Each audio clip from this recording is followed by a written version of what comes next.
You guys, we're back. Sean, Javon, all 52 podcasts. Man, this is a tough time of the year. The NFL season is officially over. Even though we're gonna get a lot of off-season talk, a lot of draft talk, but it ain't the same. It ain't the same. Sundays ain't gonna be the same for another 6 months. Javon, what's good, man? What you mean? So instead of hearing Tony Romo on my TV, okay, hold on. This is our first year without Jim Nance doing college basketball, ain't it? Oh yeah, he's done. That was his last. Yeah, he's done. Woo. Who's the top guy now? It's Ian Eagle now. Ian. He's good. He's amazing though. Yeah, I love him. Good. Yeah, Good. Ian. So I can. All right, I go from Nance to Romo to Iron Eagle, Grant Hill, and Bill Raftery on my TV on CBS on Sundays. I'm fine with that. That's just now the college season and gotten real. Oh, it's real now. It started last night. It I watched really a lot of started games last night. So I mean, this is still a good time because, like you said, we still got the off season ahead of us for the NFL. College is getting real. It's come down on that home stretch. They're about to start carrying in the NBA in about a week, which is terrible to say, but whatever. World Baseball Classic is around the corner. Yeah. It's just let's call it spade a spade though. Fall, Saturday, and Sundays. Oh boy, you can't beat it. You can't beat it, man. Let's call a spade a spade. It's just because the rarity of football. Like you only get it once a week. So you enjoy it. You appreciate it. It's like the advice that Denzel Washington gave Michael B. Jordan. It's like, hey, don't be on social media and all that. Like, make it hard for people to see you. That's how you drive your value up. Oof. And that's the NFL for you. Yeah. Even though when it comes, these celebrities need to take a page out of Denzel's book. Yeah, it should be hard for us to see. I should know what Cardi B and Stephon Diggs got going on. And absolutely. Baby moms and all. I just should. When I was growing up, there was like a mystique, aura to celebrities. There's not anymore, and I kind of wish that was the way it was before. Like, we don't need to know about every dinner you're at or vacation you're at. Like, it just doesn't make sense. But that's neither here nor there. Let's get into it right now. You're a Seattle Seahawks. I prayed this morning. Hopefully he has a great surgery today, but he called it. I have to give him credit. You wasn't on that show that day. He said, Sean, Seattle and the Patriots. And I was like, what? What are you talking about? Sam Darnold made me a believer. The dark side, probably the best defense. I don't know. Javon, what was your thoughts on the game? And we could go break it down line by line. Where do I want to start? And you called it. You called it. You said it wasn't going to be a good game. Yeah, you said it wasn't going to be a good game. I'll give you credit. Seattle 9 and 10. Yeah. Come on, man. You said that. That was so easy. All right, you know what? Well, we can start with that. The parlay that I didn't put in. Yeah. Y'all boy put a win. I had the under on JSN. I had the under on the score. I had Seattle spread. I had the under on Ramondre Stevenson. I had the over on Travion Henderson. And I had the over on Henderson's catches because I knew he was going to at least catch a screen or a dump off. He ended up with 3 catches. Damn, Number 6 right there. Boy. Oh, that would have been a crazy parlay. Damn, what made you not do that though? I was surprised when you like, no, I didn't bet. I'm like, what? I'll tell you why. I was talking to. That's why I don't talk to my older brother when I'm about to put in a bet. That's exactly why. Because we don't see eye to eye on anything. So when we agree, I get shaky. Yeah. And I'm like, hold on. Nah, he likes what I'm saying. Let me go double check. And I saw this postseason, they've been force-feeding Ramondre Stevenson and trying to shy away from Travion Henderson. Before I even looked at that, I was telling him my reasoning is, first of all, Seattle loves forcing turnovers, and Ramondre Stevenson has a fumbling issue. So he's going to get. I said he's going to get ganked this game, either for that or for the fact that he can't get downhill because you can't run in between the tackles on Seattle. So they're going to have to change it up and go with some speed, which is going to bring Henderson out there. And they had his yard total at 18.5. I'm like, he's going to get 19 rushing yards. and his catch total was at half. I'm like, he's going to catch a screen easily. Yeah. And then I looked and I saw the different usage, and I'm like, I procrastinated, took a nap. Like I was going to sleep on it, took a nap, woke up right before kickoff, had more than enough time to just go ahead and put the bet in, and just didn't. I'm mad at myself. Yeah. So now I know, because this has been for about 2 months now, Sean, of me texting your phone. Oh, this is happening. This is about to happen, and not putting my cheese on it and regret. Yeah. So now I know I'm back. I got the mental block out. I'm good. I'm back. So college basketball, you're back? You're back for college basketball? Yeah. I'm back. Oh, hold on. Can we Saturday in college basketball. This is my only problem in college. I gotta stop forgetting over it. Because I know exactly what's going to happen. But me being so arrogant about how much I know about the sport, I'll put something on there like, let's just see if these boys feel like playing it. Let's have some fun with it. And Saturday, it was Oklahoma State was plus 20.5 against Arizona. And it was in Stillwater, I think. I'm like, yeah, I'm with the Cowboys. They've been playing good. They got the win over BYU. They're at home. All I'm asking for you to lose by 19. That's it, yeah. Sean, they lost by 30. I said, whoo. Yeah, okay. But that's cool though, because my homeboy called me, and him and his boys are trying to put in the bet, and they talking about Duke. I'm like, you're going to bet the Duke Carolina rivalry? Better yet, you're going to bet on the road team in Duke Carolina? Y'all got a lot to learn about college basketball, buddy. He's like, I hear what you're saying, but Duke should win this game easily. I said, all right, buddy, you go ahead. Not easy. Soon as buddy hit that three, I was texting his phone. Bang, onions. Yeah, like come on, bro. You gotta listen. But back to the Super Bowl. Oh yeah, we about to hear Sean. It's real close to hearing onions, man. Oh, yeah. That's I'm beyond the top 2 calls in sports. Mike Breen's bang. Back in Saturday's prime time used to mean something. You know, like when the Warriors and Thunder were beefing back in the day. That was bang at its peak. But right next to it, Bill Raftery's onions. That's how you know you just saw some greatness on your television screen. But I agree. Yeah, Seattle is they're gonna be here for a good little while. As long as McDonald's over there, they're gonna be here. Learned a lot about New England. Will Campbell has to kick in the guard or play right center. Yeah. Oh, he might have to move to Rex Ryan said maybe center because he has like the short arms. He's gonna be really good at another position. He's horrible at left tackle. We'll see if he can snap. You gotta be able to snap if you're going to play center. And you gotta be able to read the defense if you're going to play center. And I don't know, with him, Shannon Sharp was killing him because he was like, Will Campbell knew what was coming every time. He knew they were going to go speed the power on him, and he set heavy each time and still get pushed back. So he might just have to be stronger, to be honest with you.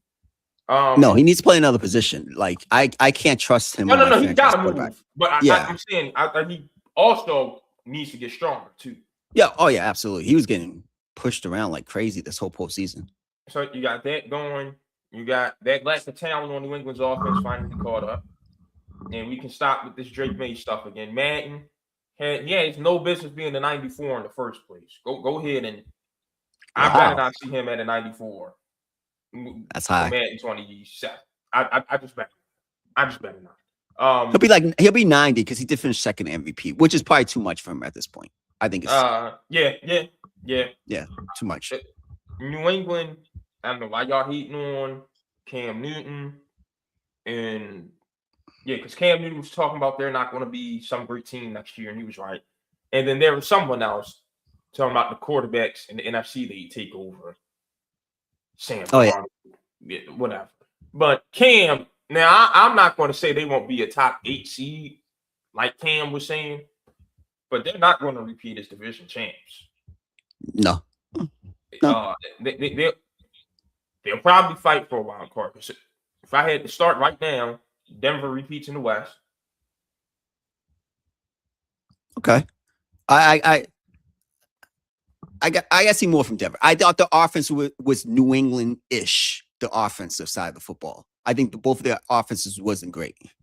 Okay, but I'm still confident saying Denver repeats in the West until the Chargers show me they're ready to actually be somebody, because that's the team I'm done talking about. So Denver repeat in the West. Buffalo probably reclaims a spot in the East. Definitely. They get that second place schedule this year. We'll see what that means. Well, you know what? That's not a guarantee though, because Bean's got to put a team together. But the thing is this. I agree with this. Let's not. New England's a young team with talent. They just peaked too early. Like I'm calling this. They just peaked too remember, early. I said this about Washington last year. Yes, you did say that. You said that 100%. They just peaked too early. They got a good path, lucky path to get to the Super Bowl. But I don't look at them as a Super Bowl team. That's the team I don't see getting back. Not for a while. No, that's the trend in the NFL. Period. If you get there and you lose, you don't get back. Who's the last team to do it? The Eagles. That's it. The Eagles, yeah. But I would say that New England is nowhere near as talented as Philadelphia. No.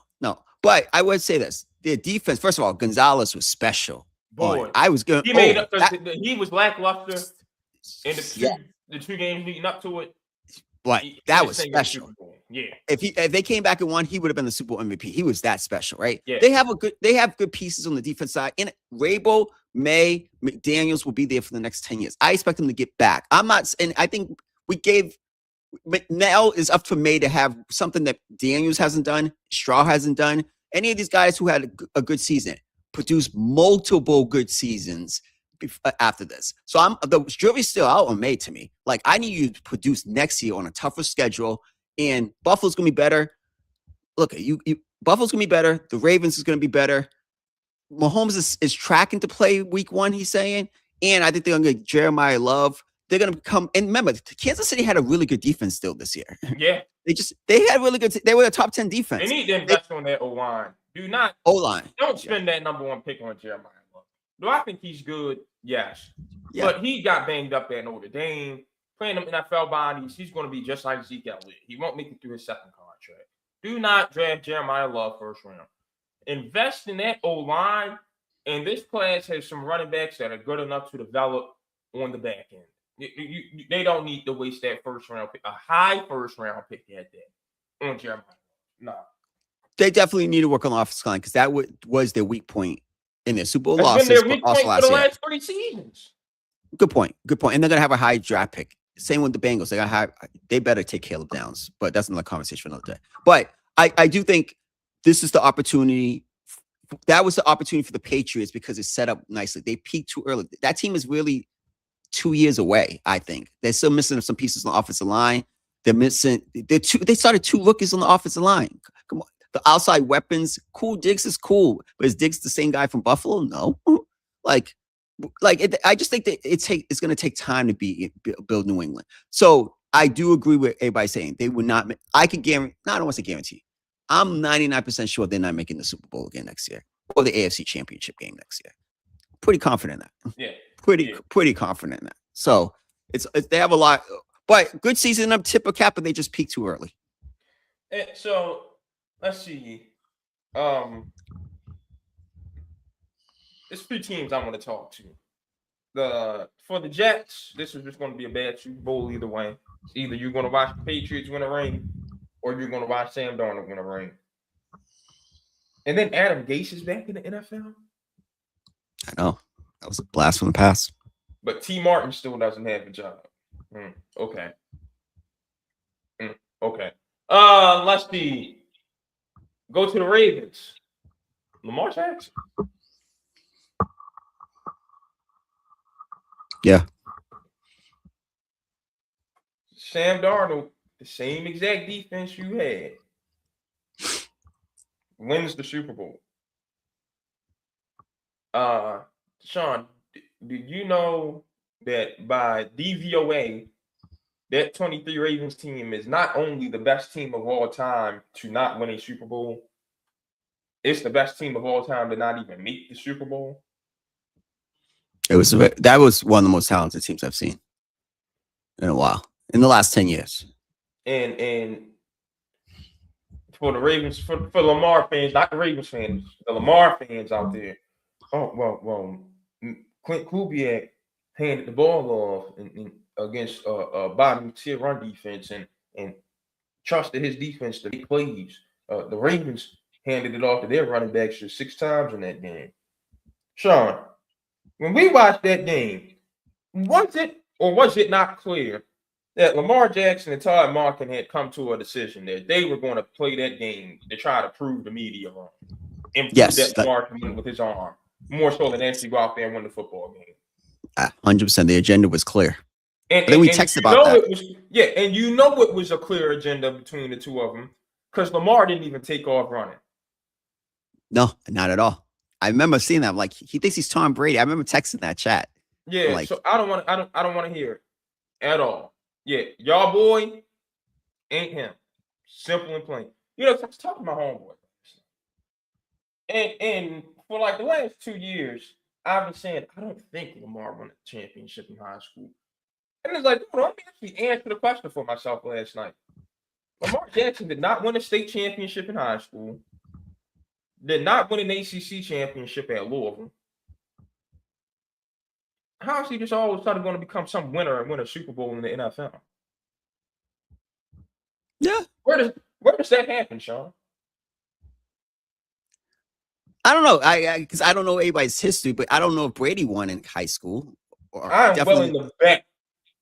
I am willing to bet that every so-called star Super Bowl winning quarterback won either a state championship in high school or a conference championship in college before they got to the NFL.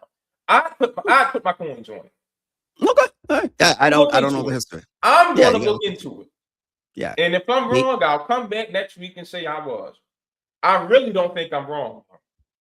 Okay. Yeah. We definitely look into that. I have no idea. Winning, you don't just wake up one day and become a winner. You got to build winning habits. Yeah. Absolutely. Winning starts with how you approach your classes in high school, how you approach your workouts in the morning before school started, how you approach your homework after practice, how you approach your workout after practice, how you approach the game, how you approach your preparation for that game, your film study, your nutrition, how you took care of your body, how you translated that over to college, and then how you translated that over to the NFL. But if you never had that foundation built to begin with, it's too late by the time you get to the NFL. That foundation clearly ain't been built. And we know this how. It's the same quarterback who doesn't even show up to OTAs. Which is crazy. I don't know why he doesn't do that. I forgot, the teams that hire a new head coach, they get like a 2-week head start in off-season program than the rest of the league. If he's not there for that, that's a problem. First time play caller, 29-year-old is going to be your play caller this year. If you don't show up, don't extend him, trade him. He's not going to be the guy to win for you. Simple and plain. The only thing I would ask you, if you trade him, how quickly you find the next guy? I don't care. That's all I'm going to ask. Because it's not like y'all did the same thing with Harbaugh. Oh, well, who you going to find after him? It don't matter. Move on. Okay. I'm just asking. Because this is the problem. I have to call you out on this. Sam Darnold, right? Everybody was making, and I have something to say about Sam Darnold. Well, actually, let me start with here. Was Sam Darnold good in the Super Bowl? You serviceable. Serviceable, right? So I saw something on ESPN yesterday. I'm like, let's stop this. Who was better in the Super Bowl, Jalen Hurts or Sam Darnold? Jalen Hurts' 2 Super Bowls were way better performances than Sam Darnold. I put those guys in the same category. Yes, he won a Super Bowl, and he could never take it away. He was special in the NFC Championship game, but he was mediocre against the 49ers as well, right? He got that monkey off his back. But let's not make this like this guy is a top 10 quarterback. No, I ain't doing that. I'm saying he did Okay. what he needed to do to win. But he won, Something that and I number did. 8 in Baltimore hasn't done. No, absolutely. And had I the same opportunity. And I was going to say that. I would say any quarterback could win with that defense, but Lamar didn't do it. And I put Lamar as the top 3 quarterback in the league. So it's not that. So I give Donald the credit. It's just like he was below average in that Super Bowl. He was average. But maybe even below average. The Patriots defense played really well against him. So I don't want. What did Lamar do against the Patriots defense? Because I could have swore Derrick Henry was the one who was torching them. And then once they took the ball out of Derrick Henry's hands, they let the Patriots come back and win that game. Is that not what happened on Sunday Night Football? Yes, it did. That's good. Great point. So, great point. The Patriots defense is again. Sam Darnold did enough to beat the Patriots this season. Lamar Jackson did not do that this season. Sam Darnold had Mike McDonald running his defense and won the Super Bowl. Lamar Jackson had Mike McDonald running his defense and couldn't score more than 10 damn points. Those are all facts. And I'm not saying that. I'm just, what my point is with Sam Darnold is the love fest is cool. But when I seen online, he's going to get a $200 million contract. That's not who he is. He's not. Is he? Do you think he's a franchise guy going forward? I don't. You don't pay Sam Darnold anything more than $20 to $30 million a year. That's what I'm saying. That's all I'm saying. That's what I understand.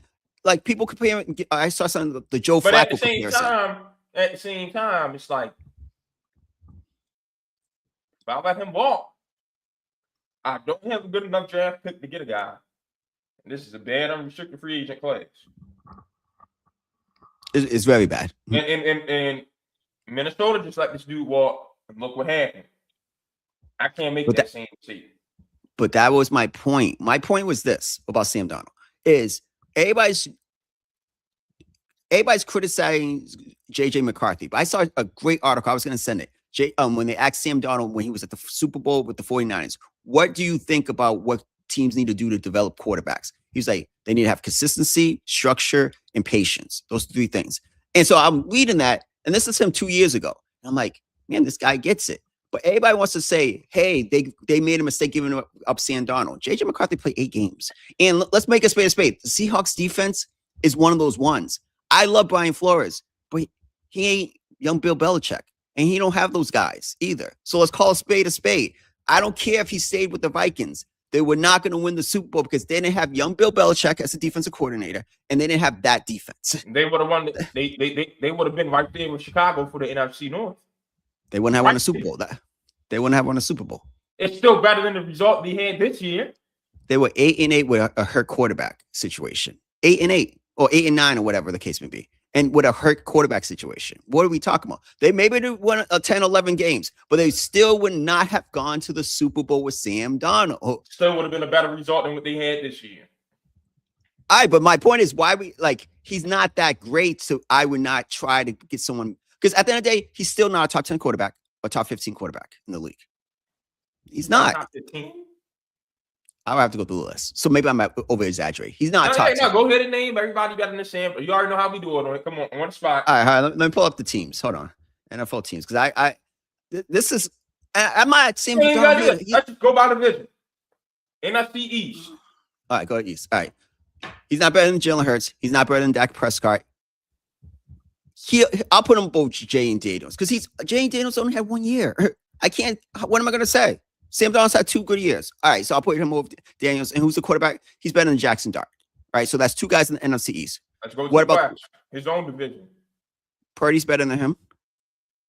Stafford's better than him.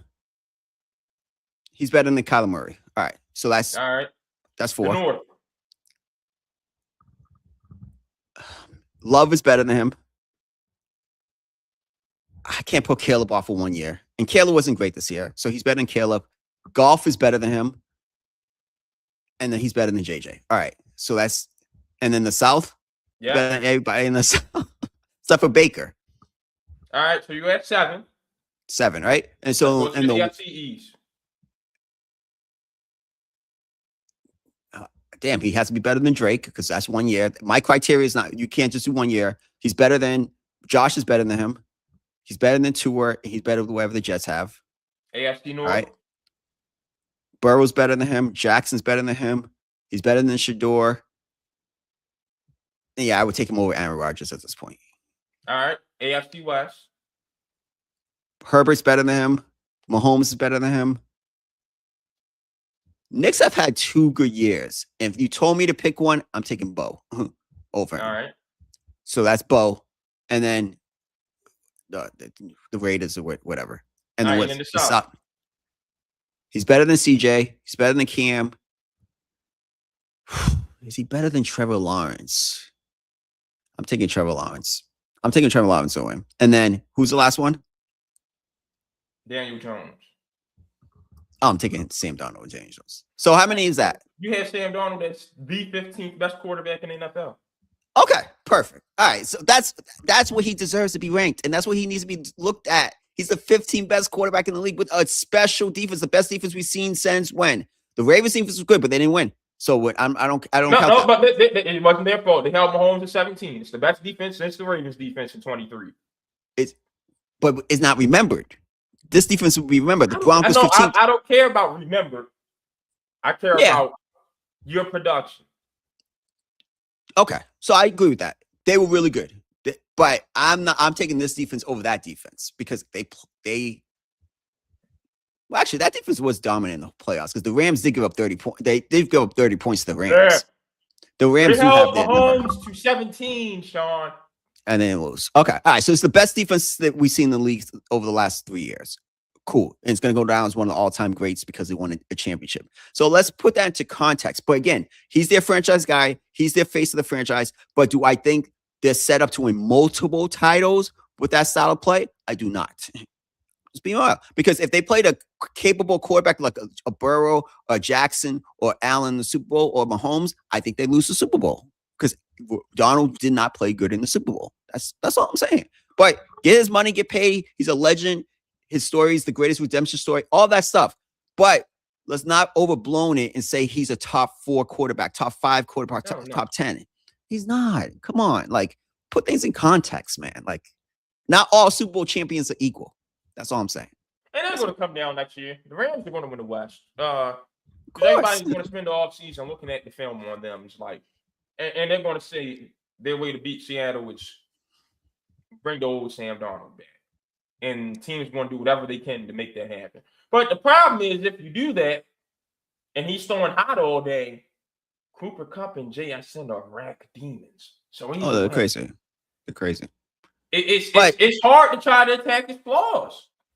No. Again, he's great for the system. But also, let's give Clinton his credit. I think Clinton is going to do amazing in the Vegas. The Vegas Raiders finally have their guy. They're going to get their quarterback. You got Bowers. Yes, they got their guy. They're going to get their quarterback. They got their OC. They're going to get a king's ransom for Max Crosby. Build it the right way. But again, great season for Darnold. I was wrong, and I give him full credit, but I'm not jumping on the whole Vikings shouldn't have God. So be patient. And if it doesn't work, go bring someone else in. I'm not mad. Kyler Murray in the right system would be good. If the Vikings miss the playoffs this year, Sean, I'm coming back to you. Go, and I'm not quitting until you say letting go of Sam Darnold was the wrong decision. What did I say at the beginning of this year? I said this is my last one on about Trevor Lawrence. This is it. Trevor, he had a good year. I'll give JJ some time. And then CJ, I'll say right now, CJ Stroud, you get him this year. That's it. I'm already done. No. And he cut his hair thinking that's going to do something for him. He looked more corny than ever now. Nah, it's over. Oh, he cut his hair? I haven't seen it. And his physique, he looked like he don't work out. I got to see it. It's probably online. All right, Sean, the Bucks have kept Giannis Antetokounmpo past the trade deadline. You got him on greatness and tracks. It doesn't leave. I'm so sick of Giannis, Sean. Go ahead. Yeah, I thought at the podcast a couple weeks ago. I'm like, I'm so sick of this Giannis stuff. Again, I said this too, and in that podcast, I'll just reiterate it. It's like, I think Giannis is special. I think he's really good. But do I think that title he won, do I hold it the same regard as some other people's title, like Jokic's title or Tatum's title? I'm just thinking of recent memory or OKC. No, I don't. And do I think that style of play he plays can be I think he needs another strong guard. If he put him with Ant-Man, I would love him. But I just don't know that style. He's the lead guy, just bulldozing everybody. Is going to win you a championship. It did once. Again, I can't take credit. I don't like when people discredit people's titles, but everything is not equal. Not every title is worth the same to me. From every team from the Final Four the year before got hurt. That's what I'm saying. We got to call a spade a spade. We know sports. And so that style of play he has played, I don't know if it's great. So I'm like, I think he'll be great with Luka. I would put him next to another guy for it to make sense to me. But everybody, all Miami's trying to give all these assets, all these teams. I'm like, Golden State. I'm like, Golden State. Just him and Steph won't win you an NBA title. You know that, right? Not even close with the West is how stacked it is. So I'm just not a empty the cupboard boy for Giannis guy. I'm just not. I'm not. It sounds crazy to say that because he is a top 5 player, but Luka's a top 5 player, and I don't know if I would empty the cupboard boy for Luka Doncic at this point. Or even when Dallas put him for the trade, I'm like, he don't play defense, and I think Giannis's flaw is he's a terrible shooter. It's a terrible shooter. Does Giannis make people better? Let's call a spade a spade. Does he make people better? He has gravity. He has what? He has gravity. He does. He does. Using gravity for making people better. Also, it's two different things. Two different things. LeBron Jokic makes people better. He doesn't make people better. Jokic has gravity and makes people better. Exactly. Steph has gravity, didn't make people better. Exactly. Two different things. Two different things. So I like Giannis, but I'm not trading everything. And I don't know why the Bucks. At some point, what we talk about, you look at you got the hardest thing in life is self-evaluation. Look at yourself in the mirror, like it's over. We've done all we can. Why is Giannis talking about coming back to play this season? I'll tell him I'm the owner. Listen, I need to make sure this franchise is profitable and good for the next 15 years. You ain't playing again. You ain't playing again because if you tear that because he keeps having all these calf strains, if he has an Achilles, he's out for a whole year. Nah. I don't know. I do like what your owner said, Bashadi. I run my organization. I can't let the players do it. It's the realest thing I ever heard an owner say. I wonder who's been saying that for the past, and who knows. No, you've been saying it. Somebody was on this whole player empowerment shtick for. And I was wrong for that. It's gotten crazy. I was wrong because even college basketball has gone. It's gotten crazy. I didn't think it was going to go this far right. You couldn't see the forest because you were looking at the tree, man. I'm telling you, you got to. Oh, you called me. You called it out. When I was talking about Kawhi and LeBron, I was wrong about that. But no, listen. Here's my thing. Giannis has made me have some respect for Kevin Durant and James Harden. In one aspect only. And you'll never hear me saying much respect about them outside of this. At least they have the balls, the gumption, the testicular fortitude to make it clear they went out and get themselves out. You got Giannis who want to keep tiptoeing, put his foot in the hot tub. Oh, man, it's too hot. Then put his leg in there. Nah, I ain't going to do it. Get on the springboard, about to dive into it. Then go climb right back down on the ladder. Make a damn decision. Have conviction. Be a man. Do you want to be there or not? Do you want to win or not? Do you like Milwaukee or not? Stop this tiptoeing and going back and forth and trying to blame the Shams putting words in your mouth. No, because it's coming from your camp. Yeah. And they got Shams on Giannis' team for the Celebrity All-Star game Friday night. Yeah, hey, Shams, don't be scared, buddy. Don't back down. No. He need to be a man. Do you want to be there or not? When James Harden wants out, he makes it clear he'll put on a fat suit to get himself treated. So let's stop the nonsense. But at some point, who's going to be the adult in the room and say, "Hey, this is the direction we're going"? Is it going to be the Haslams or is it going to be Giannis? Someone's got to be the adult in the room and be like, "Hey, this is how it's going to go," because we all can see from a bird's eye view, it ain't going to work anymore. They don't have another. What's their next move to make that team a championship contender again? There is no move. There's no move. Started all over again. So yeah, if you're the front office, let me get on them too. Yeah, move him this offseason because it's easier to trade somebody in the summer than it is in the winter. We all Absolutely. know that. So Absolutely. yeah, when the new league year begins, July 1st, July 5th, whenever it's going to be, he needs to be gone. Trade him, fire Doc, start over. That's what I And would do. we should not see Doc Rivers Oh, on ever. anyone's employed by any organization in any role ever again. It's over. His They time need has to, come. ESPN, y'all need somebody for y'all number one booth because Tim Legler and Richard Jefferson just ain't going to get it done. Yeah. Go get Doc or something. I don't know. But this needs to be over. I don't get this. Go ahead. I just gotta say that. The only thing I don't get about ESPN is Reggie Miller was a free agent and you decided to do this 2-man booth thing. Don't make no sense. Keep going. Yeah. ESPN, y'all done bought NFL Network. Use the game day crew, please. And no one likes the countdown. I don't need to see Teddy Bruschi. I don't need to see Alex Smith. I don't need to see Rex Ryan, Randy Moss, and they only work 2 days a week. No, 1 day a week because you got a whole different crew for Monday. They can be gone too. No. Bring Michael Irvin back and just use him, Gerald McCoy, Kurt Warner, Steve Mariucci, and Rich Eisen. Let them do your Sunday countdown and your Monday countdown. That's it. Rich Eisen already is on your radio airways 5 days a week anyway with his show. Use them. You can even keep it as countdown. Use them. Let them keep all their game day stuff and fuse some of your countdown stuff. Bring back Come On Man. I don't know how you get rid of Come On Man on Monday Night Football. That was a staple. Yeah, Come On Man was an institution. With Boomer and Keyshawn Johnson and Chris Carter and Mike Ditka and Tom Jackson. We losing the recipes in the world, Sean. I agree. I completely agree. No, what's crazy? I didn't know the NFL bought 10% of ESPN, and then I saw a comment or something that the NFL said that they're not going to be easy on negotiation with ESPN. I'm like, when the time comes up, you own 10% of that company. They're going to start getting more Super Bowls in the future.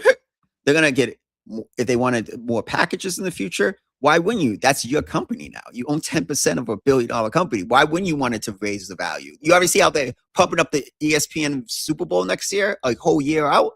I'm like, I wouldn't be shocked if all them international games are ESPN Plus exclusives. I wouldn't be surprised. Why wouldn't they do that now? I'm like, that's like the biggest conflict of interest I've ever seen in my life. Yeah, it's ridiculous. They own ESPN now? How Washington allowed that to happen is crazy. That's gotta violate some type of antitrust law. Of course. That's a monopoly right there. That doesn't make any sense to me. But I mentioned Kevin Durant. Rich Paul, I want you to get on the podcast and say his rings don't hold any weight. Didn't your boy join up with the faces of 2 other franchises to get his first 2 championships? Crazy. And then did it again to get his 3rd championship? I think that's what LeBron fans. Dwayne Wade was the face of the Heat, LeBron was the face of the Cavs, and Chris Bosh was the face of the Raptors. And they joined up. And don't give me that, Garnett was the face of Minnesota and Pierce was the face of Boston and Allen was the face of Seattle stuff. We already know that. But Kevin Garnett was a trade. Yeah, he was. A gift from Kevin McHale to his dear friend Danny Ainge. No, they got some good pieces. They got completely. Who did Minnesota get? Al Jefferson was a ball at the time. All right. Yeah, Al Jefferson was a ball. No black 6'9" Al Jefferson. Yeah, come on. Gerald Green was in the deal at the time. Yeah, Sean. No, Sean. We at talking the about time. 2K legend Gerald Green, bro. No, Javon, we're talking about at the time when you trade them as prospects, not what they became for the rest of their career. Al Jefferson's fine. Gerald Green. I'm just saying at the time. That's it. At the time, it was still going. I liked Al Jefferson a lot, but yeah, I like Big Al. Just saying, he had no left hand. He would do anything not to use that left hand. He was no Kevin Garnett, but keep going. And so yeah, at least that was trades. LeBron, D-Wade, and Chris Bosh conspired to sign somewhere as free agents. And before it's going to be Chris Bosh, it was going to be Carmelo. Which makes it even worse. That would have been crazy. Ugh. Cleveland. You went to join Kyrie in Cleveland and then forced Cleveland to trade the number 1 pick to get Kevin Love. Paul Pierce ain't forced Danny Ainge to go get Kevin Garnett. You didn't force Danny Ainge to go get Ray Allen. So y'all can stop all that. And then he tried to do it again with Russell Westbrook, and it just blew up in his face. I ain't gonna mention that. Sounds like a hater. Like, why is Rich Paul doing that? If I'm worried like about. Austin Rivers said, he needs to shut up. Yeah, that's what I'm saying. Like, I'm not. Yeah, I don't know. If I was Rich Paul, I'm worrying about building my $1 billion company. Like, what the heck am I doing a podcast? But you know what we need to get back to in the world? Putting hands on people. I remember you saying that last time. Like, I'm so, like, we need to get back to putting hands. All this talking and being politically correct and going about things and sure. Nah, man. We need to go back to putting hands on people. That's why people think they can do whatever they want and talk however they want to talk these days. Because ain't nobody getting rocked in the mouth no more. We need to go back to putting hands on people. That's true. That's true. Put hands on Draymond. I promise y'all Draymond can't fight. Put hands on him. Put hands on LeBron. You see what my boy did last night? Yeah, he's not playing about this. He's serious about it. I don't want to be held back. No, I actually want to put hands on somebody. It's not wrong with the old NBA way when people would fight. I can't lie with that. We need bring back Mo Lucas and Daryl Dawkins. Hush, in the middle of the floor, man. Bring it back. I agree with that. I think it would be okay. I wasn't mad. You can't fight no more. Yo, you know what cracked me up about that, Sean? When you saw them cats squaring up in the 70s and the 80s, they really was in there in a real boxing stance. You see people these days, we'll get into the yesterday's fight because I saw a little people getting like I liked it. I thought it was good energy. I love it. The Charlotte Hornets give a damn again. And they said press row in Charlotte was filled up last night. My Charlotte Hornets, because I remember you were talking about finding my boy Charles Lee 3 weeks ago. That was wild statements. You were calling out Charlotte Charles. Yeah, well, I didn't like how he's playing with LaMelo's minutes. I didn't. My apologies. I'll tell you, ain't gonna be with his team too long though. John Morant, Grizzlies tried to trade him, couldn't move him. Probably gonna able to attack a draft pick to him this offseason. John Morant is stuck in Memphis while Vince Williams, Desmond Bain, and Jaren Jackson have all been moved in the past year. Sean, I think Kendrick Perkins summed this up perfectly. You're about to go from a superstar on a max contract to possibly being out the league. So, man, wasn't this his team where Josh said that I'm fine in the West? I'm fine in the West. Man, those unless like when Sam Darnold said I was seeing ghosts and it looked with him.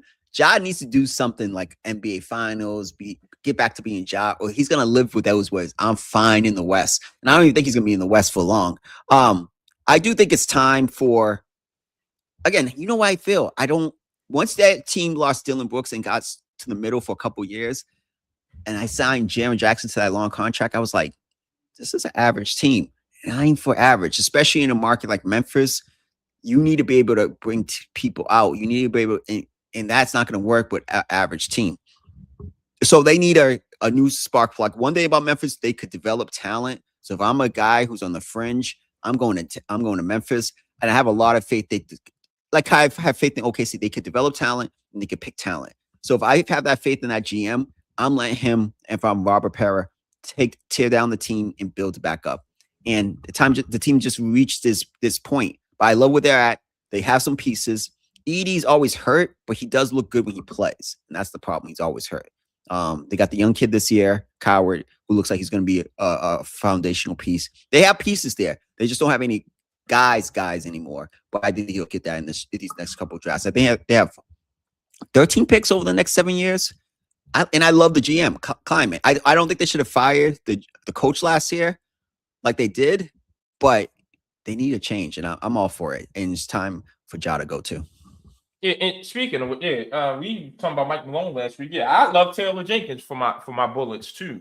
Either one of them. But yeah, I don't know if Thomas Heazelo is going to work out. I'm No. not the biggest fan of his, maybe because I don't like how he got the job. But yeah, Ja, this is what happens. This is what happens for all you suburban kids and 2-parent households, had it made, never had to worry about anything. You try to be something you ain't. Yeah. Try to glorify that street life that you don't want no parts of. This is what happens. Yeah. This is what I wish for every person like Ja Morant. I really do. I know an idiot just like Ja Morant right now in jail. Yeah, good. That's what y'all deserve. Nothing makes me itch more than a perpetrator in this world. So, yeah, whatever Ja Morant got happening and coming his way, good. That's all I'm concerned. I would say this. Ja landed in the wrong city. Like that influence really effed him up.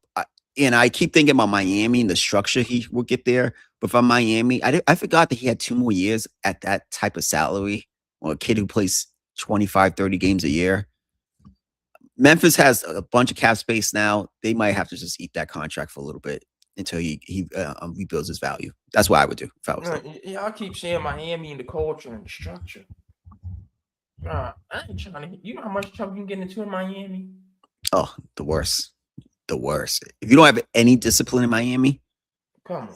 I don't know how you're gonna do. I don't know how people do it. Like I would be mad we have some kids. That's the booger sugar capital of the East Coast too. I'm not trusting Ja. I'm cool. All right, Tim, real quick, what do you think will be a perfect location for him? Don't say Indiana or something. That's not basketball fit either.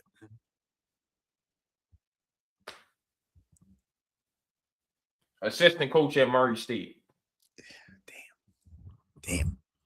Yeah, his stock has fallen. I remember how much a couple years ago I was like, Ja's my favorite player. He's the next like guy. 17% from 3 or something like that right now. He's bad, man. He's not good. As simple as that. He's not good enough. He's not good enough. He's it's probably like, and I don't want to do that now, but I probably can name 15 point guys I have over Ja Morant at this point. Yeah, that one I won't even make you do because I know you can. Yeah. I gotta be real. They got 3 on the Pacers. Yeah, easily. Easily those 3. 3 on the Pacers is wild. But it's true. I would take all those before I take Ja Morant right now. And that's wild. Simple as that. All right. What's going on in college, Sean? Down goes number 1. Last night, Louisville was a really good game. Well, not a good game. No, not a good game. Brown was great special. Performance, though. Great performance. And then Kansas beat, without the presumable number 1 pick, Darren Peterson, beat the number 1 team, Arizona. Great game. What was your thoughts about the game? I got to give credit to Bill Self. I thought that brother was down and out.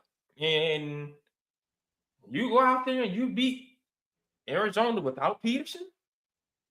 And this is like, a few weeks ago, Charles Barkley called the tournament the Arizona Invitational. Did I agree with that? No, because I think Michigan has something to say about that. And I think Duke has something to say about that. But, and I think Illinois has something to say about that. And Connecticut has something to say about that. Good win for Ricky P, by the way. They had back-to-back good games this weekend. The UConn game was Good Friday night. And then Xavier gave them one hell of a fight last night. Yo, can we go ahead and, clamp it up for the Patinos, though? Yes. It don't get no better than father and son being able to coach against each other in the big leagues. Man. Love it. Y'all got it made. Rick is still lively and sharp. Don't seem like he's losing his brain. Keeps up with the times. You know something, Sean? I love that. Oh, he is like Rick Pitino make me mad at my grandparents. Because I be trying to, it ain't that hard to keep up with the times, man. It's intentional. You got to be intentional about keeping up. And they refuse to be. They ain't straight up telling me, man, I'm stuck in my ways. I don't care. You know what? Hey, you got it. You right. say I take y'all for who y'all are. I wouldn't trade you for nobody, but you can learn how to send a text. You can learn how to send a picture to your phone. It ain't that hard. It ain't that hard at all. But no one did it real quick. Dick Vitale. I used to follow him. I still when I get on Twitter, he's constantly tweeting, constantly. And I'm like, now he tweet like a granddad. But it's fine. But he puts the effort into it. Yeah. If I they respect still keep up with I don't think we understand. College basketball is the most difficult sport to keep up with, especially nowadays. So if you are old as Dickie V and doing that, hats off to you. But hats off to the Patinos. But no, back to Kansas. Bill Self in top 10 games at Fall Galley when he is the lower seed, 15-0. Damn. Mm-hmm. Damn. 15-0. Wow. Like, you can't even say anything about that. No, that's dope. If Kansas has figured out how to win, now it's only one game, but if they have figured out how to win without Peterson, that makes them dangerous.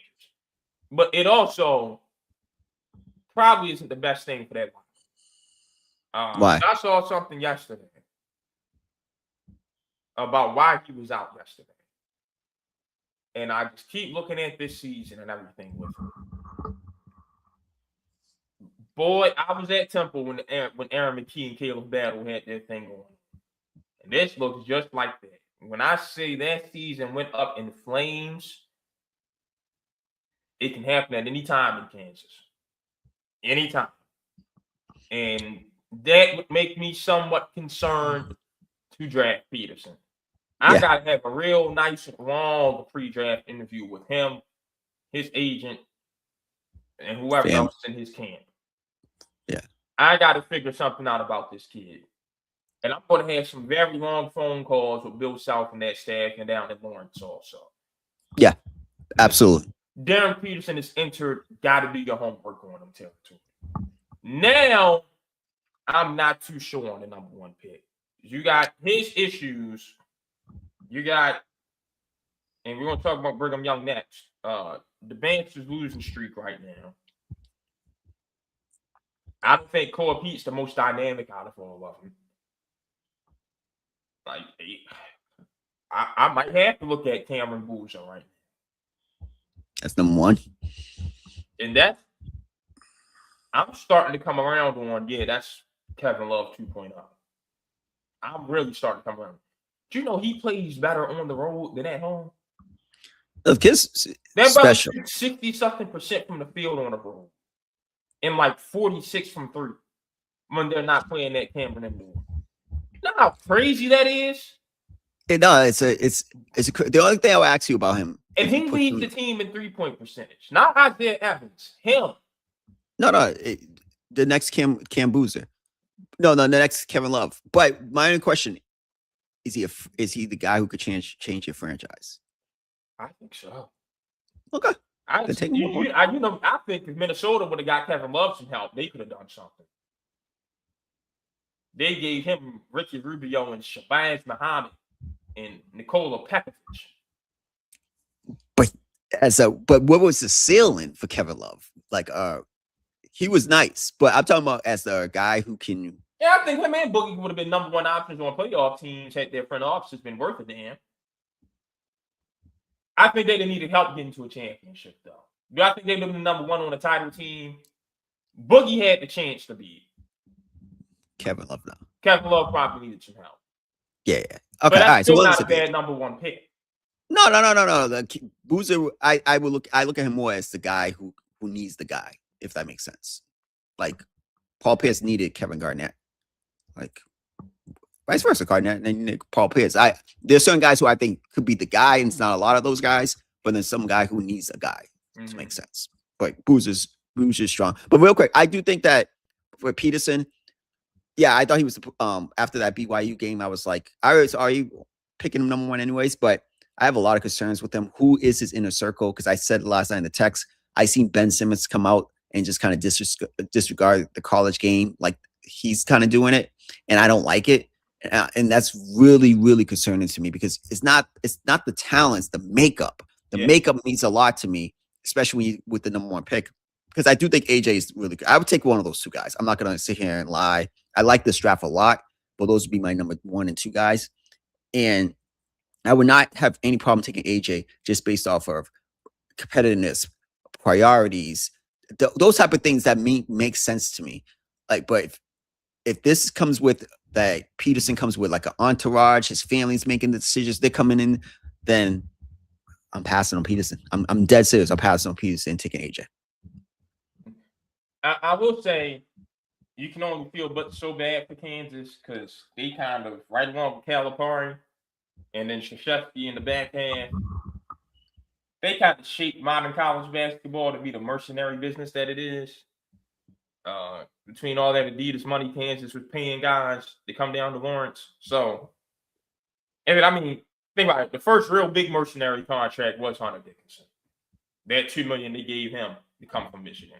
So, like, you kind of set this tone for your program, but yeah, I had to do my homework on Peterson before I drafted him. Staying in well, technically Big 12 now. BYU has lost 5 of its last 6 games, including each of the last 4. Whew.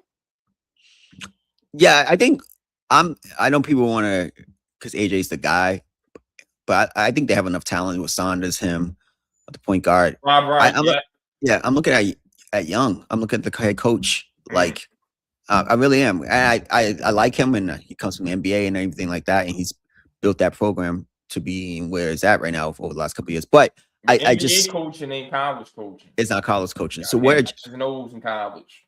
I've seen all really ain't there in the NBA anymore. Is that I haven't seen any adjustments. I haven't seen any ball movement. I haven't seen nothing in these 4 games that they lost. Because I've seen all 4 games, which is crazy. And they play the exact same way in each game. Every game. So I'm looking at Young prime right in the like. I'm not blaming any of those guys. They have the talent. They should not be losing 4 games in a row. I'm looking right at him, and I'm like, there's no adjustments. There's nothing that's been going different. It's a lot like Josh McDaniels in the Super Bowl. It was like, yo, there's no adjustments at all. You got to make some adjustments. I'm looking at the head coach. That was another thing I meant to bring up. I don't know how long he's sticking around either, because his offense is not very modern at all. It's really not modern. And my boys were caught because they're all from Boston. And it's like, well, but he did this with Brady. He did this with Brady. I'm like, yo, Drake May ain't Brady. Yeah. Like, let's call a spade a spade. I think McDaniels can still stick around for a while as a quarterback's coach. No issue. I don't know how long he's going to be around as an OC. It looks stale. It looks stale this whole playoff run.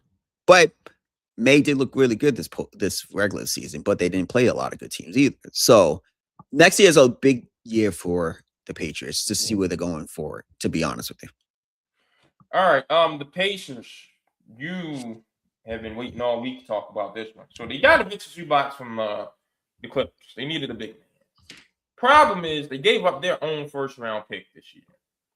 Now, they were smart enough to put some protections on it, but protections are from 1 through 4 and 10 through 30. So that pick falls from 5 through 9, which is still going to have some great value in this draft. That pick goes to the Clippers, who need some picks back after the Paul George trade, and are going to be rebuilding pretty soon because we all have a feeling that something real bad is going to happen to Steve Ballmer and Kawhi Leonard over there in the Intuit Dome. So your thoughts of what frustrated you so much about this deal? The biggest thing is this is not just a 4-person draft. Like, I understand the top 4. We got Boozer, we got Wilson, and we got DeBonster, and we got Peterson. Those guys, whatever order you want to pick, those guys are solid 4, and I'm not mad about that. But you got Mikel Brown, you got Wagler, you got Ament. So that gets you up to 7. If I miss anyone, let me know. The point guard from Houston, a Guff Jr. That's like 9 guys that I think are really good. And I'm probably missing just off the top of my head. That's 9 guys I can name that I'm like, wow, these guys could look like really good NBA players. And I think I really, out of that group, I love Brown and I like Ament a lot, a lot. That I would not be mad if my team fell with the 5th pick or 6th pick because I think that those two guys are really good. And I love how fast the point guard from Houston is. So I just thought, why? Why? Because Zubac doesn't play the same style as Miles Turner. He's not the rim defender as Miles Turner. So he kind of slows up the game. So I like Zubac, but I just didn't like it for the paces for this pick. If you told me it was just the 2019 pick, the 2029 pick, 2031 pick, and we get to keep this pick with no protections, I would love the trade. I gotta be honest, because I don't know what's gonna happen in 4 years. And our window in the East, if we're all healthy, we can win the East again next year. With our coach and adding another top 10 player, we're gonna be good. I just don't get what they're doing because I'm like, ugh. Like, you think it's a 4-person draft and you're just gonna give that pick away from 5 to 9? This is about a good.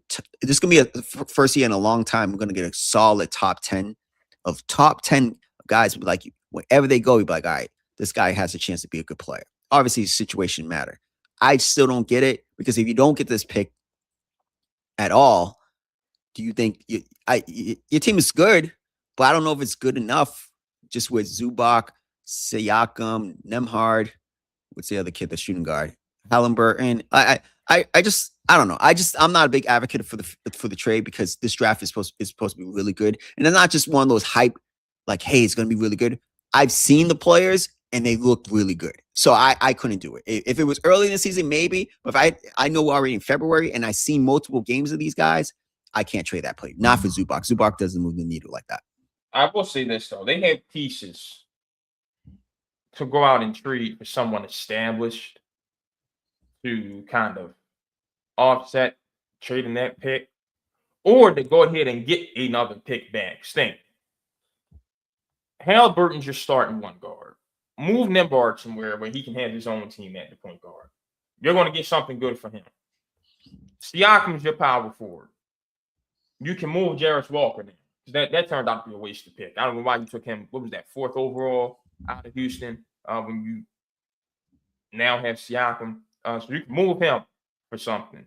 If Neesmith's going to be your starting 2, Ben Shepherd's probably going to be your backup. You got Zubac at the 5. Probably keep TJ McConnell at the backup 1. Or you can keep Walker because you probably get more value out of trading Obi Toppin. Trade Obi Toppin, you can get something for. Trade Nembhard, you can get something for. First, he's your backup 3 for whoever you bring in. They've got a little flexibility. They can package Nembhard and Toppin to get something to fill whatever need they have. But I'd still rather have that pick. And not going to trade them for a big fella. I don't. You're just praying. You're praying at this point. Like, you are hoping losing really comes through for you. And that you are finished with the top. Y'all better get baptized and take your shahada. Pray 5 times a day.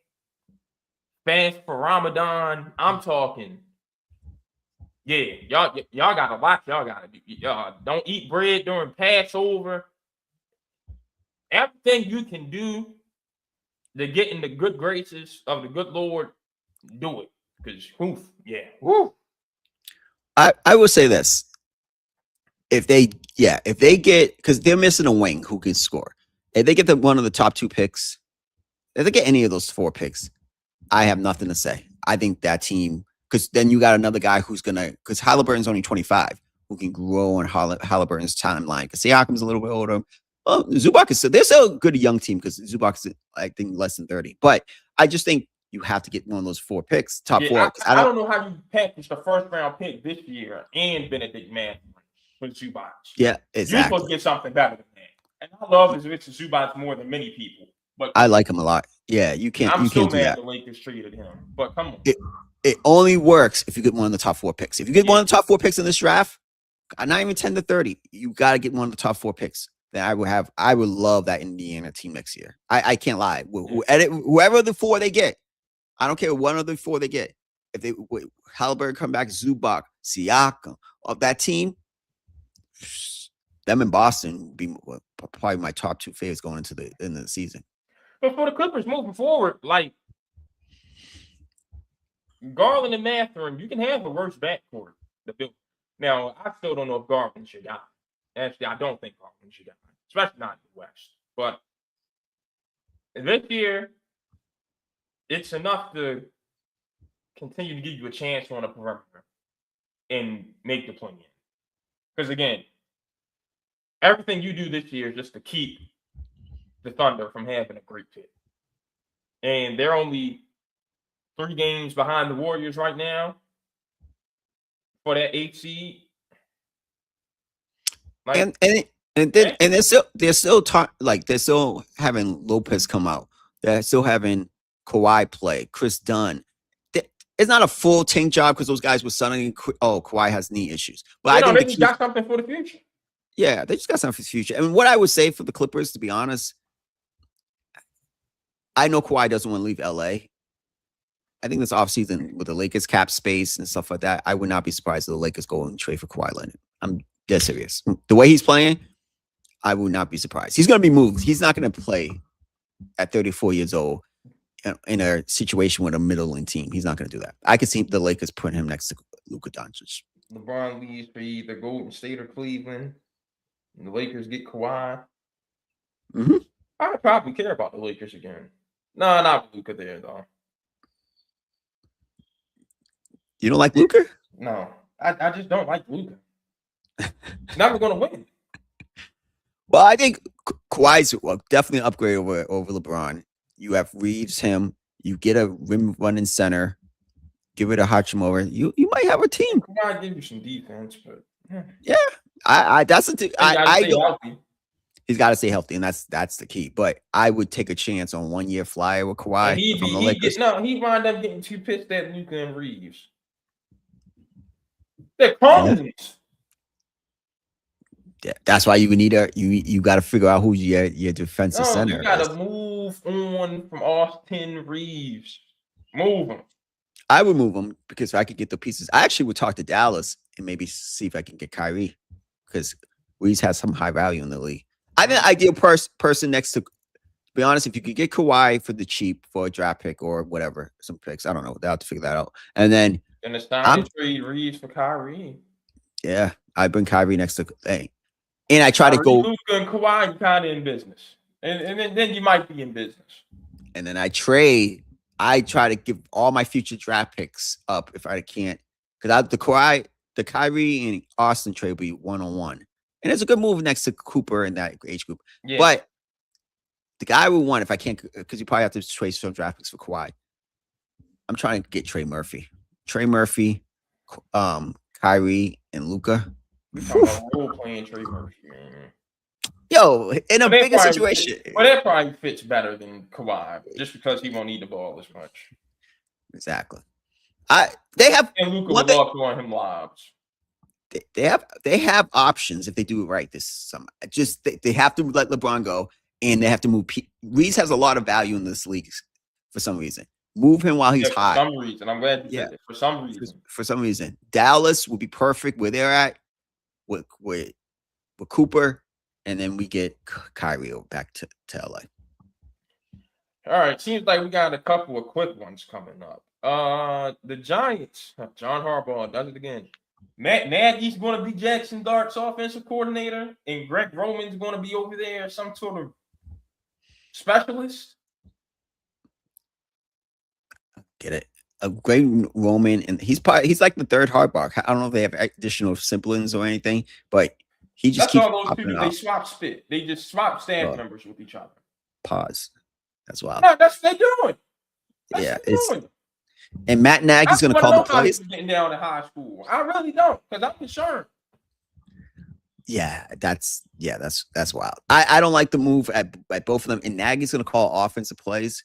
I'm just not a big advocate of that. Not for Jackson Dart's development, because if Nagy was that special, why would Kansas City? That fall off wouldn't have been so great once the enemy left, and this is before the O-line problem set in.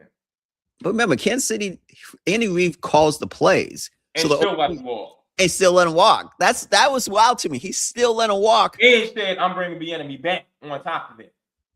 Exactly. That should tell you everything. I don't like the move at all. I think that's that Harbaugh siren is going to stink for the Giants. I'm going to enjoy watching them continue to be a dumpster fire. Boy, I'm gonna be laughing at every Giants fan I know. You don't understand, Sean. I'm about to enjoy these next 2 years of Giants football. I really am. Yeah, not a good start for the office for the OC position. I think they were waiting for Monken to not get the job. I don't like that stuff. I'm not waiting for anyone. Listen, I gotta keep moving. There was better offense. I would have brought Cliff Kingsbury before I brought Matt Nagy to the Giants. I don't. Yeah, I but just now he's with LA in some sort of capacity. The Rams. We'll see how that goes. If Harbaugh doesn't bring T. Martin with him, that's gonna happen. I'm gonna have a lot to say. I'm gonna have a lot to say about that Trump loving bastard, and I'm just leave it at that. Oh, he's a Trumper. Oh, you didn't know that? Oh yeah, yeah, in the White House and everything. Seasoned with the handshakes. Yeah. Oh man. Leave it at that though. Yeah, leave it at that. Seems like business as usual. Miami, Sean. The Miami Heat, who are the 8th seed, heading towards the play-in again. Might as well call it the Miami Heat Invitational.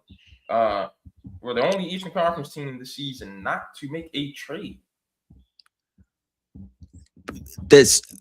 I understand the star hunting. I understand if I had if I was close. I still think if you get Giannis with Bam, doesn't really move the needle for Miami. And at some point, Pat Riley, Mickey Arison, Eric Spoelstra need to have a real conversation about Pat stepping down and elevating Eric Spoelstra to do a role. Pat can stay on as a consultant, but this pathway, and I think what happened was fool's goals, those 2 NBA Finals appearances. It messed them up. Sometimes those appearances, they didn't have a legit chance to win those titles. Let's call a spade a spade. They didn't have a legit chance to win those titles. So I don't believe in I that. thought they had a chance against the Lakers. The Nuggets, they had no chance against. Against the Lakers, if Danny Green hits that shot, they would have won in 5. Yeah. Who's wide open? I'm saying going into that series, I thought they had. Okay. I did not think they had a chance heading into the Denver series. Oh, no, they had no chance against them. And that just proved to you what the Eastern Conference was, and has been. Exactly. It's fool's goal. But I gotta give somebody credit for making it to the finals 8 times in the East. I don't believe in that. So yeah, they gotta do something different. The Heat ways. I understand you bringing all these guys in, but are we trying to win championships? With legit shots of winning championships. Those 2 finals appearances, I'm telling you, messed them up. It's just the unwillingness to part ways with some of these guys is what really kills me. Tyler Hero ain't something special. Jaime Jaquez is not untouchable. Nikola Jovic is not untouchable. You should be looking for someone to take Bam Adebayo's contract. And I mean, you can part ways with Norman Powell this offseason. I forgot Norman's getting up there. Norman's going to be 33 next season. He's good over. Yeah, me too. But at 33, you become real expendable. The only players on your team you should want to keep around are Kasparis Dakachonis and Claude Ware. Am I missing anybody? Ware's definitely a keeper. But yeah, you gotta just at some point you gotta look yourself again what Chicago do. I'm not look if Miami did not get into the draft last year. I remember seeing the stat. And they were in the same position as Dallas. They would have, based off the odds, they would have got the number 1 pick and got someone like Cooper Flag. They would have. That's what they need. They need a franchise guy. They haven't had that since Dwayne Wade. Like they haven't had that guy. They need the guy. Sean, all right, hold on. Come on. Oh, Jimmy, come on. My bad. But that is my bad. I forgot about Jimmy. Jimmy was the guy, and he got them to 2 finals. But what I used to say on the show, we always praise them for those 2 finals, and look at where they're at now. It's because of those 2 finals. They're still living off those 2. They're living off those 2 finals appearances. That doesn't make sense to me. That doesn't make sense. Yeah, no, you're right, 100%. Yeah, it's time for Pat to hand over the keys. It's time. Miami needs its Brad Stevens. Yes, Brad's one of the best, if not the best. And maybe they can do that. Hey, Spo, you move up to the office and you choose who's going to be the head coach to replace you. And you give them what you know your roster needs because you just spent the last umpteen years coaching. It worked in Boston. It worked in Boston. It was at first I'm like, what? Perfect move because they got a great GM or president. Miami should do that actually. Spoelstra, you did all these years. Go be the president. You already won the great Hall of Fame coach. Yeah, you out here trying to reinvent yourself and go ahead and move out to the front office, man. But they have to figure out the players. They can't go. They're just stuck in the middle. If they lose out on Giannis this offseason, I don't know what to tell them. You just got to be like, hey, it's time for a full rebuild. And the only thing that pisses me off about these full rebuilds, like Chicago, for example, I just got to go on this rant. Why the hell you wait till the half the season when everybody could tell you your team is trash? Caruso, Lonzo, Kobe White, Zach LaVine, DeMar DeRozan, Ayo Dosunmu, Nick Vucevic. Out of them 7, you got 0 first-round picks in return. They on that list, bro. The other side is Zion. They won't be good until Jerry Reinsdorf is on the other side of Zion. It's over. Yeah. Remember that? What were we calling that list? Yeah, that's the side. That's the name of the list. The other side of I wanted to call it the cemetery, but you said that was too hard. Nah. I can't co-sign that. I couldn't co-sign that. No, the other side of Zion is named that list, bro. That's ridiculous. Free the Bulls and the White Sox, man. Other side of Zion is crazy, but it's time. But and then that GM, that president, he comes out last year. We don't want to be in the middle. Comes out this year. We don't want to be in the middle. Yeah, idiot. He got to go. That would be the first thing. I get the Chicago Bulls. The first call I'm making is to him. Hey, thank you. Your service is no longer needed. That's the first thing. Ain't no thank you. Yeah, Arturas, you out of here. I might even just send him a text. That's how much I don't like the job he's done in Chicago. Horrible. Great. Oh, don't you have a breakup over text story, or am I making that up? Nah, that's not me. You ain't never did that. All right. Nah, I never broke up a ticket with a text. Nah. I wouldn't do that. But I do think that's what I would do to him because what he's done to the Chicago Bulls. And yo, Javon, Chicago is one of the best cities I've ever been to. One of the best cities. Why does they have a president like that? Can we talk about that though? Go ahead. Chicago and San Fran get all these bad raps from Republicans. And then people actually go to Chicago and San Fran end up loving it. I heard a lot of good reviews. Yeah. A lot of good reviews. Man. Yeah, Chicago. Yeah, you have to go travel and see stuff for yourself. Because remember, I rode past Chicago. I was in Chicago briefly. And what did I say? Oh, I know exactly the problem is. The housing projects are too large. They're huge. That's my whole perspective. Huge. You know the problems in Chicago. Chicago's problem solving made these damn. We cannot have that many broke people on top of each other. That's just too much anger that's going to boil over. They can't control that. That's human nature. Preach. That's human nature.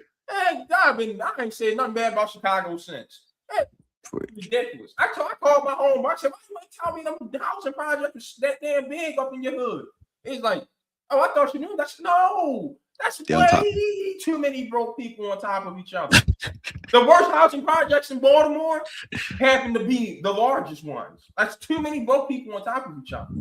What and that's exactly calling them broke like out of disrespect. Like that's just no, but it's true. It's a fact. Because what's the outcome going to be when all those broke people are living on top of each other?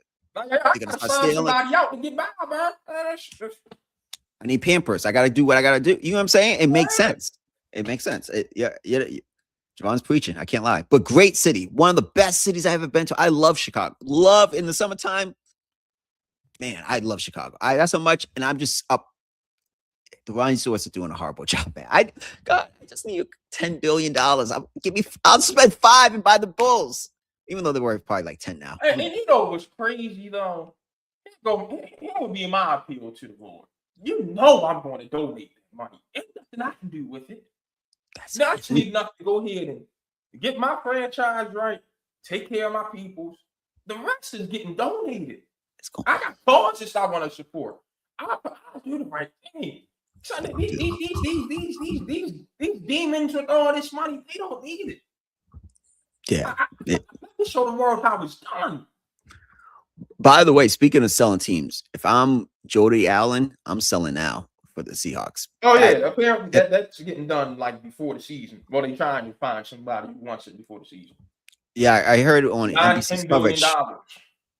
I heard Bezos might, but he doesn't live in Seattle anymore. He lives in South Florida. But they said that he might be the ideal guy for that. But I'm selling high right now because that was her brother's wishes. I'm not keeping it in the family. I'm selling high right now. We come off a Super Bowl championship. I'm 10 M's, 10 bill. The thing is, whoever Bezos buys, that's going to be the most analytics-driven franchise in the history of sports. And we ain't analytic guys, man. I'm just not. I'd be doing those advanced stats, and I'll be like effective shoot. I'm like, yo, what's their field goal percentage? I don't do that. Yeah. What the hell is the true shooting percentage? I have no idea. And EPA. Yeah, I ask chat, but like, what is a screen assist? And they'll tell me. I'm like, screen assist. Yeah, you set a good screen that got somebody open. They scored off of. Yeah, that screen assist is a good stat. Yeah, that's not even an advanced stat to me. Yeah, no, that's not advanced stat. But I'm just saying, it's just all these stats. It's like, yo, that's why again, I'm on my high horse, and I stand on it. Speaking of Seattle, why my boy Big Dumper could never have won the MVP. I'm never gonna let that go because that was disrespectful to the game of baseball. But it was baseball's only coming disrespectful because Sean's New York Yankee got robbed. That's all. You ain't got to talk. Anytime something happens in baseball that Sean's complaining about, just go see if the Yankees have been affected by it. And in your hand, Yankees.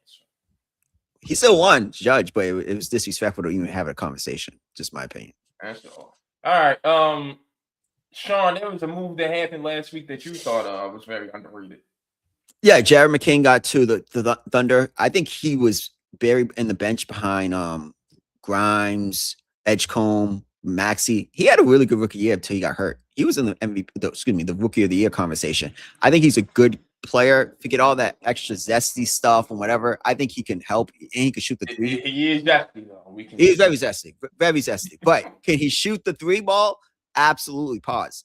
And I had to pause. I don't even know if that was pause worthy, but I had to say that. But he can really shoot, and I really think that OKC's biggest weakness, for some reason, Lou Dort is shooting horrible this year. I don't know what's up to him. He's probably like, but turning to Andre Roberson. Yeah, yo, ain't nobody ever gonna be that big. He was horrible. Boy, Roberson used to make you duck your head. Oh, man. If I was KD, but like, yo, this guy can play defense. He can't play on the court when I'm on the court. That would have frustrated me. Like, that was bad. You know what's funny about Andre Roberson? High school, bro, on them bus rides back from our ball games, bro. Like, we actually watched basketball. It seemed like once we go home, shower, eat, watch basketball. Boy, and that's when the Thunder and the Warriors were always on TV. It was always them, the Rockets, and the Spurs. You saw them for all the time, bro. When I tell you we used to crack up over Andre Roberson, because we had a Thunder fan on the team, and he loved Andre Roberson for some reason. My boy Mike, I'm like, bro, I don't know why you keep talking about Andre Roberson, but it needs to stop. He was bad, right? You know, bro, he played defense. He gonna develop that jump shot, and y'all gonna be changed how you talk about him. Watch. I'm like, Mike, ain't nothing ever changed about Andre Roberson. The form, everything was ugly. Everything was ugly about he was bad. Shout out to him for Rachel the meter, though. You get that, but on that court, that jump shot was unspeakable. It was horrible. It was horrible. But I like this move. I thought it was a really, really good move. I understand people giving crap for Morey and them to do it, but I gotta be honest. Am I paying this luxury tax if I'm a borderline contender? I actually have them going to the finals, but if I'm the ownership, 6th seed, I'm not going to the luxury tax. It's just. My thing is, I'm not mad at some of these teams making moves to get under the tax. My question just immediately becomes, did you have another pathway? Was there someone else you could have gotten rid of? Like, I would much rather you part ways with Kelly Oubre than with Jared McCain. Damn, Oubre's is a solid. No, I like Kelly Oubre. You know, that's the good brother from Kansas. But I got a great young 3-guard rotation. I think of Kenny Smith, Vernon Maxwell, and Sam Cassell. I think of Isaiah Thomas, Joe Dumars, and Vinnie Johnson. I think of Rondo Ray Allen and Sam Cassell in 08. Like, a 3-guard rotation is a very, very, very valuable thing. You don't just give that up when all three are that young. The only thing is, Grimes would have been the odd man out, and Grimes is a better player than McCain at this point. But you're going to lose Grimes because he's going to go get paid. You think so? Maybe a team like the Lakers. That's why it took him so long to come back this year, because he was looking for a contract elsewhere. At some point, you're going to lose him because somebody's going to give him the contract he wants. I would much rather part ways with Oubre and keep my young 3 guards. And then when Grimes is gone, McCain, you're ready to easily step right back into that role. You got rid of him after one injury? Good point. Good point. I love the move. I love McCain in OKC. It's a great steal for the Thunder. It's great steal. I didn't realize Grimes was a free agent. Oh yeah, he did. He is going to be a free agent this summer. Yeah. Oh, that would have changed my math. I would have. Yeah, I agree. I would have got rid of Oubre, kept McCain, and let Grimes go this summer. Damn. Yeah, I didn't know about that because I'm not paying Grimes unless I can move off for Paul George's contract, which I'm not moving off Paul George's contract. Grimes going to be a restricted free agent. Somebody's going to pay him more than the 8 3/4 qualifying offer you gave him this year. And now you're without both of them. I don't know how Daryl Morey just I don't know what he's done in Philadelphia to keep that job, even though he's got Edgecombe, but that was by tanking. Like, even though I gotta say this, I gotta keep it 100. I love Edgecombe, love him.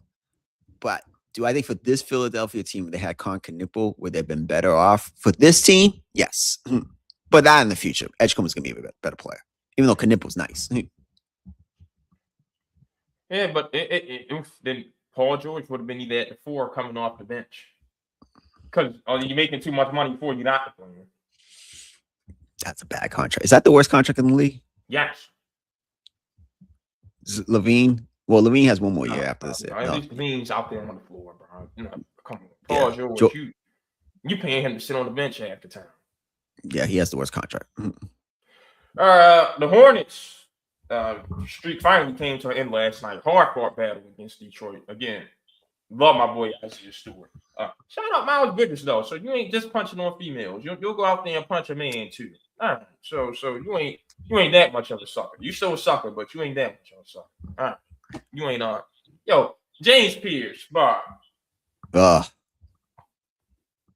If I'm at Ryan and I got that news and I saw the details, I would have been like, my wife wouldn't have been able to shake. I'm like, because he had a really good rookie year. And I don't know how he overcomes some of these charges. Crash out. I know Rickea Jackson's fine, bro, but come on. He crashed out. You in Miami in a white Lamborghini, no disrespect to Rickea Jackson, but you can go find another Rickea Jackson. You got money. Yeah, come on. Right. He's very replaceable. In Miami, yes. In Miami, you in Miami when this happened? And I'm like, what? You could have just gone to live that night. And Sean, the crazy thing is, Sean, I got my sources. Yeah. I got my sources. Yeah, nah, that ain't it. She ain't looking right. That's probably why he crashed out. That's probably why he crashed out. Yeah, that's probably why he crashed out. But come on, bro. You move on to the next one. And he lives half the time in Atlanta, Georgia. What are you talking about? Think about it. You in Miami. You live here in Atlanta half the year. Bro, James could have came and kicked it with us for a weekend. Gosh. Yeah, buddy. I was sick. I was sick for him. I was like, because I like the Atlanta defense, but I don't know how he beats these charges. Or he's definitely gonna be suspended for some games. No, he shouldn't. Like, no, you gotta do time, bro. That's inexcusable. Period.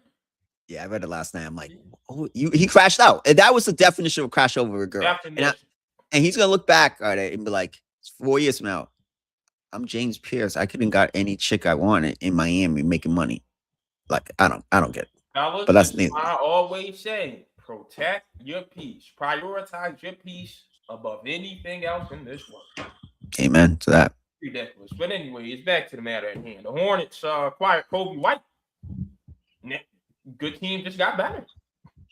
Yeah, really good move. They have their young core. Melo's playing control, point guard, sustainable basketball. If he can play this way, Knipple looks like he's going to be a really good player, borderline all-star. Miller is finally healthy, looking really good. They got their pieces. So, and I like the coaching.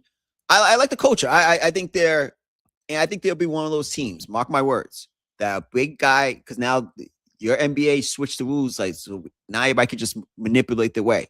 I could see them saying, "Hey, after the season, if we make the playoffs or something, and one of these big guys come available, like Kawhi or something, they'll have the cap space and then be able to maneuver to go get some." And they can send Miles Bridges right to the Clippers. Exactly. They'll be really that next team. Like that's the one thing I would say about this NBA is now it's going to be more teams. The wealth will be spread out because not everybody can just hoard all this talent. I would not be surprised if Kawhi is a candidate for that team if they want to take this next step.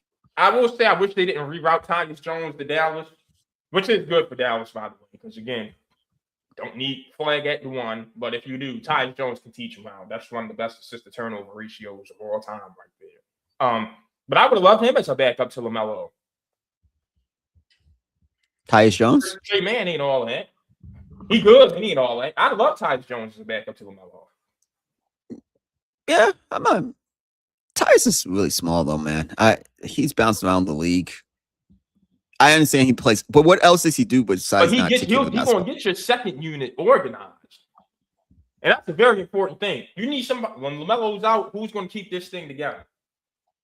Has he been as good as he was when he was in Memphis? I think that was his peak. I thought he was pretty good in Phoenix.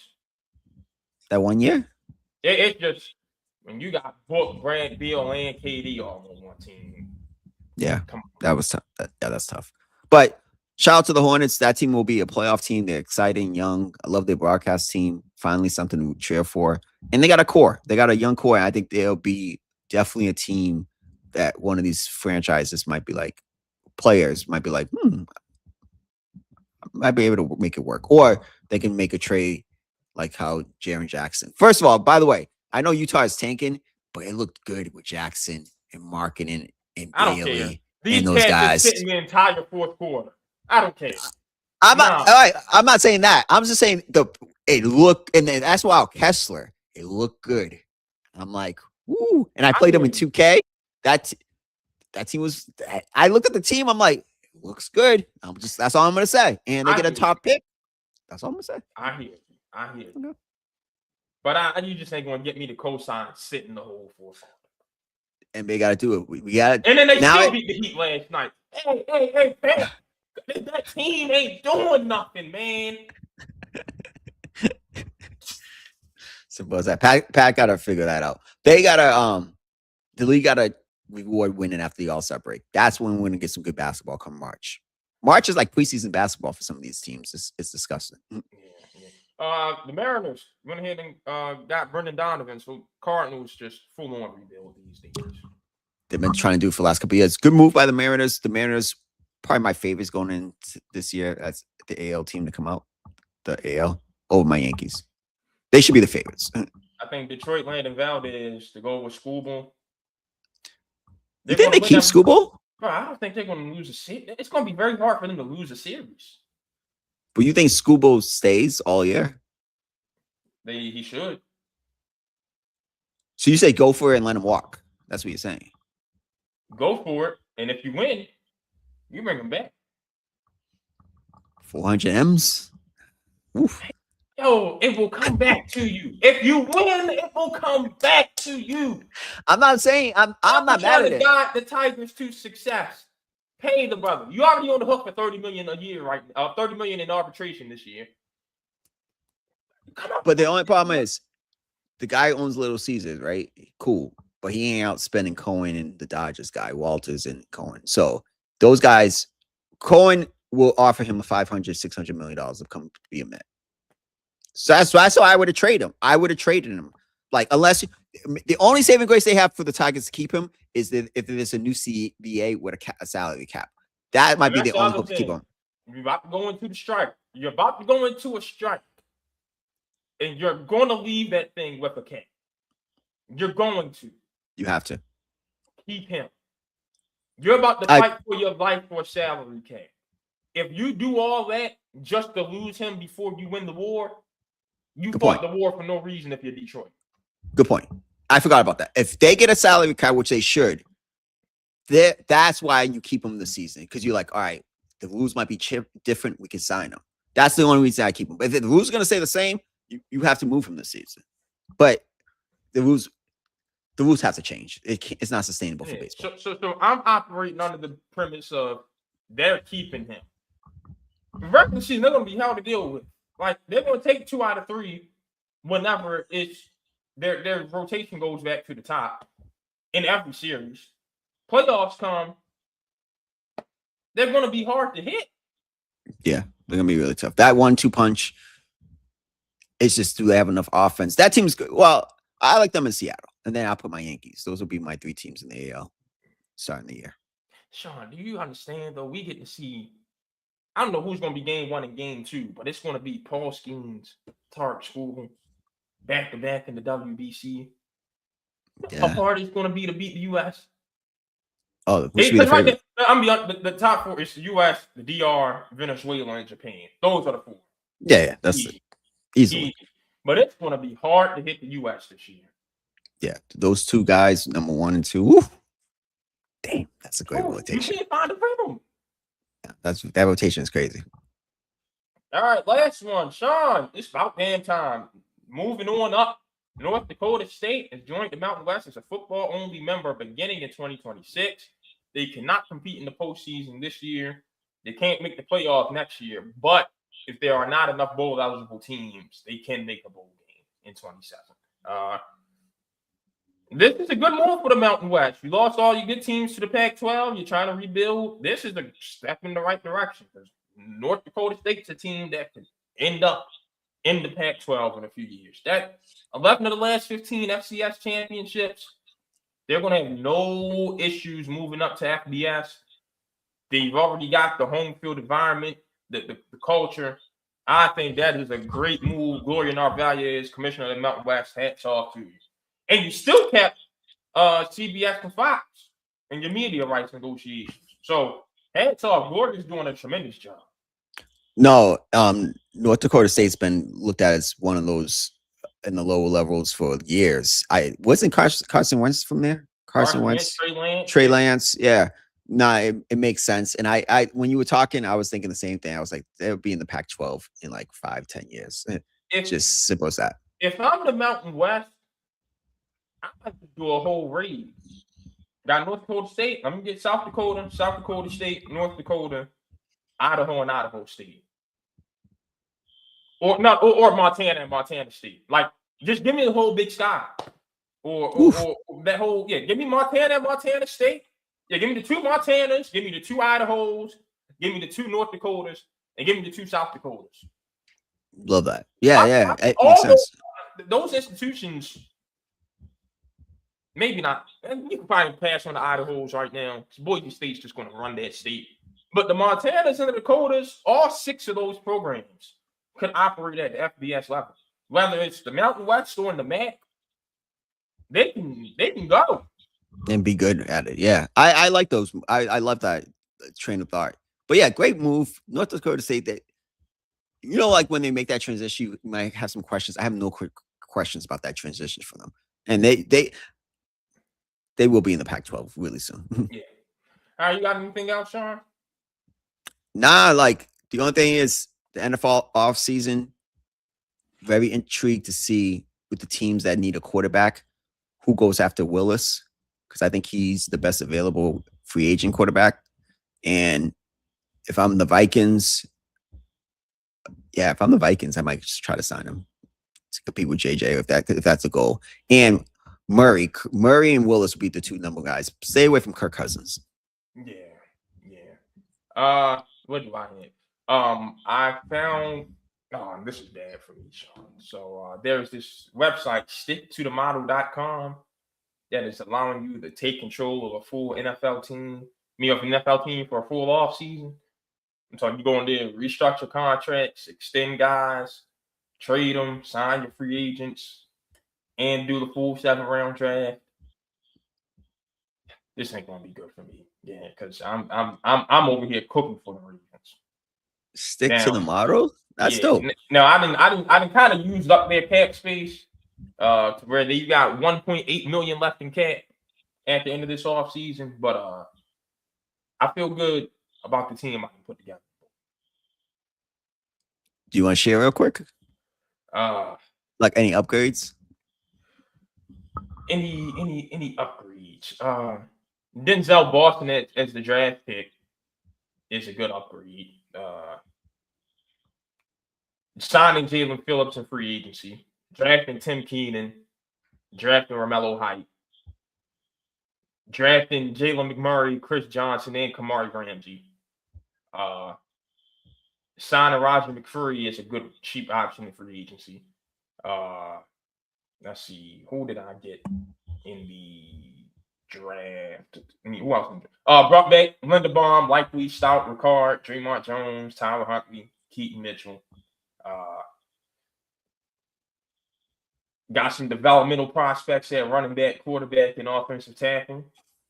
Extended Lamar Jackson to free up some cap space. Extended Travis Jones. Restructured Matabuike and Roquan Smith. Like by the time I was done manipulating the cap, Sean, I had about $64 million to go into this offseason with, and do what needed to be done with that team.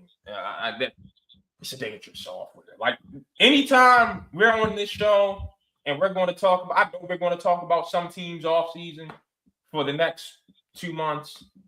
I'm lined up over there. Yeah, I'm looking at it right now. I'm gonna join. That's dope. Stick to the models. The model. I love that. Like I might go in there with Vegas and see what I can do with their team this offseason. That's going to be a very dangerous thing for me when I have off some downtime. The thing about Vegas, I completely agree. It's like a clean slate a little bit over there. And I like that. When I do like franchise modes in the NBA or something like that, I usually try to do a team that stinks and build them up. I have to do it. It's just I have full control. Just about that. All right. Well, that's it for us. We are approaching territory where we might be getting out of the 2 shows a week thing. Some weeks we might still have it though, because like again, NFL cycle ain't there. So we'll let you know the next time we back on. Yep. Okay? Yep.